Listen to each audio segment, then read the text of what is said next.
द्वितीय अध्याय श्रील हरिदास ठाकुर का जीवन चरित्र। आविर्भाव। श्रील हरिदास ठाकुर 1372 शकाब्द अर्थात 1441 ई में खुलना जिले के अंतर्गत बूड़न नामक गांव में आविर्भूत हुए थे, जो कि वर्तमान में बांग्लादेश में है। श्रीमन महाप्रभु 1407 शकाब्द अर्थात 1476 ई में आविर्भूत हुए। अतएव श्रील हरिदास ठाकुर आयु में श्रीमन महाप्रभु से 35 वर्ष बड़े थे। श्री ईश्वरपुरी पाद से दीक्षा ग्रहण रूपी लीला अभिनय के उपरांत ही श्रीमन महाप्रभु ने किशोर अवस्था अर्थात 10 से 15 वर्ष की आयु में संकीर्तन विलास आरंभ किया था तथा उसी समय ही श्रील हरिदास ठाकुर उनके संगी बने थे। अतएव इससे यही अनुमान लगता है कि श्रील हरिदास ठाकुर लगभग 50 वर्ष की आयु में श्रीमन महाप्रभु के संगी बने थे। श्रीमन महाप्रभु की इच्छा से श्रील हरिदास ठाकुर उनसे बहुत पहले आविर्भूत हुए थे। कलयुग पावन अवतारी श्रीमन महाप्रभु के संगी होने से पहले ही श्रील हरिदास ठाकुर ने नाम महिमा प्रकाशक अनेक लीलाएं की थी। वास्तव में श्रीमन महाप्रभु ने ही श्रील हरिदास ठाकुर के माध्यम से जगत में नाम की महिमा का प्रचार करवाया था। आजकल कोई कहते हैं कि श्रील हरिदास ठाकुर का जन्म ब्राह्मण कुल में ही हुआ था। उनके माता पिता के देहांत के बाद किसी यवन दंपत्ति ने उनका पालन पोषण किया था, इसलिए उन्हें यवन हरिदास कहा जाता है। किंतु यह बात संपूर्ण रूप से गलत है। ऐसा प्रतीत होता है कि किसी जाति गोसाई ने अपने किसी अपस्वार्थ की सिद्धि के लिए ही ऐसा कहना प्रारंभ किया होगा तथा उसी की बात को आधार करके धीरे धीरे अनेक लोग भ्रमित होकर ऐसा कहने लगे।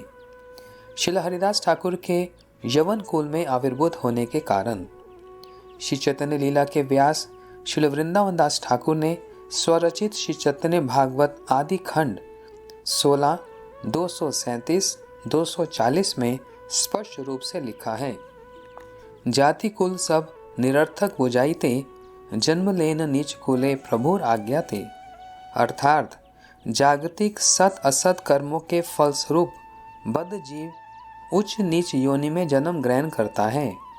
उच्च अथवा नीच जाति में उत्पन्न होना केवल जीवों के कर्म फल भोग का दिग्दर्शन मात्र कराने वाला ही है, किंतु परमार्थ विचार से जाति और वंश आदि का कोई मूल्य नहीं है। इसी परम सत्य को जगत में प्रकाशित करने के लिए ही मंगलमय भगवान की मंगलमय इच्छा के अनुसार ही श्रील हरिदास ठाकुर यवन कुल में आविर्भूत हुए थे। अधम कुलेते यदि विष्णु भक्ति है तथापि से पूज्य सर्वशास्त्र कहे। अर्थात अधम कुल में जन्म लेने पर भी यदि कोई भगवान विष्णु का भजन करता है तो वह पूज्य ही है। सभी सात्व शास्त्र उच्च स्वर से ऐसा गान करते हैं, उत्तम कुलते जन्मी श्री कृष्ण ना भजे कोले तार की करीबे नरकेते मजे। अर्थात सत्कर्म करने के फलस्वरूप उत्तम कुल में जन्म ग्रहण करने पर भी श्री कृष्ण भजन नहीं करने वाले के लिए नरक की प्राप्ति होना अवश्यम भावी है। उसका उच्च कुल नरक जाने से उसकी रक्षा नहीं कर सकता। यही सब वेद वाक्य साक्षी दिखाई थे जन्मलेन हरिदास अधम कुलिते। अर्थात उपरोक्त वेद वाक्य की सत्यता को प्रदर्शित करने के लिए ही श्रील हरिदास ठाकुर ने अधम कुल में जन्म ग्रहण किया। यहाँ यह कहना भी असंगत नहीं होगा कि श्री ब्रह्मा ने स्वयं ही श्री गौर अवतार के समय नीच कुल में जन्म ग्रहण करने के लिए भगवान से प्रार्थना की थी, ताकि उन्हें पुनः अहंकार के कारण गौर लीला के दर्शन से वंचित न होना पड़े। गृह त्याग। यद्यपि श्रील हरिदास ठाकुर यवन कुल में आविर्भूत हुए थे, तथापि बाल्यकाल से ही उनकी स्वाभाविक रूप में हरि नाम में बहुत रुचि थी।